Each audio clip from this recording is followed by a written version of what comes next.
પણ એક ભરોસો, એક વિશ્વાસ, જે વિશ્વાસ હોય સત્યના રાહ ઉપર હોય એને બાપુ હજી આજની તારીખમાં કોઈ દી ક્યાંય વાંધો નથી. ગમે એવી પરિસ્થિતિ સામે આવી હોય તો બાપુ એનો વિજય થાય. એક દાખલો તમને કહું, મેવાડ સિસોદિયા પરિવાર, રાણો પ્રતાપ અને દિલ્હીના બાદશાહ અરે બાપુ જયારે એને દુશ્મની થઈ ને, જોકે દિલ્હીના બાદશાહ ને બધા અરે વિરોધ જ હતો, એને બધું આખું હિન્દુસ્તાન ને આખી દુનિયા ઘરે કરવાની ગણતરી, પણ બાપુ બધાએ પાસેથી હરાવીને બધાએ રજવાડા લૂંટેલા, પણ બાપુ મેવાડ નો એક મહારાણો પ્રતાપ બાપુ મચક નહોતો આપતો. અને એની ઉપર જયારે ચડાઈ કરે અને મહારાણાને એમ થાય કે આની પાસે લશ્કર એટલું છે, એની પાસે સાધનો એટલા છે, આની સામે હું લડીને જીતી ન શકું અને હું એને નમીએ ન શકું, એટલે પોતાના સૈનિકો લઈ અને ડુંગરના ગાળામાં ચાલ્યો જાય છે. 400 સૈનિક છે રાણા પ્રતાપ પાસે. દિલ્હીના બાદશાહ 22,000 સૈનિકની ફોજ છે. ડુંગરના ગાળામાં વહી જાય. 2 દી 5 દી 15 દી થાય બાપુ, ખાવા જોવે એમાં તો કોઈને હાલે નહીં.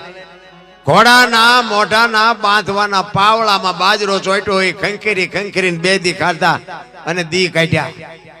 રાણો પ્રતાપ વિચાર કરે, આમ તો હારું ક્યાં સુધી જીવવું, મારે દિલ્હીના શરણે જવું પડશે. આવો એને જયારે વિચાર આવ્યો ને, અને આ વાત ઉડતી એનો મિત્ર ભામાશા વાણિયો, ભામાશા ને બાપુ આ ખબર પડી ને બાપુ એનો ભાઈ બંધ રૂવાડા ખડા થઈ ગયા હોય, અરે તારી ભલે થાય તારી મિત્ર હેડા કીજીએ ઈ ઢાલ સરીખા હોય, સુખમાં પીછે રહે દુઃખમાં આગે ભાઈ બંધ તો એવા હોવા જોઈએ. ભલા હગો હારો નો હાપડે ને મિત્ર મળે જો લબાડ, પત્ની મળે કબાર જતો એળે જો ઉતાર, તૈણે પખા મોળા હોય તો ગિરનાર ભેગું થઈ જવાય. ભલા માણા વાણિયાનો દીકરો અને સામ રૂવાડા ઉભા થયા.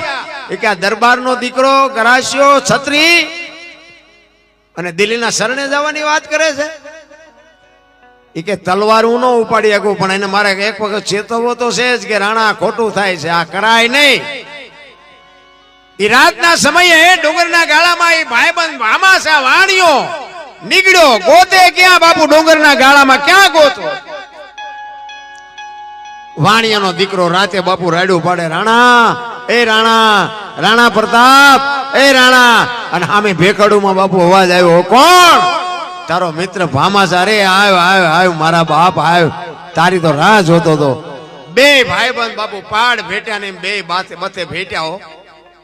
અને ભામાશા કહે છે કે રાણા મેં તો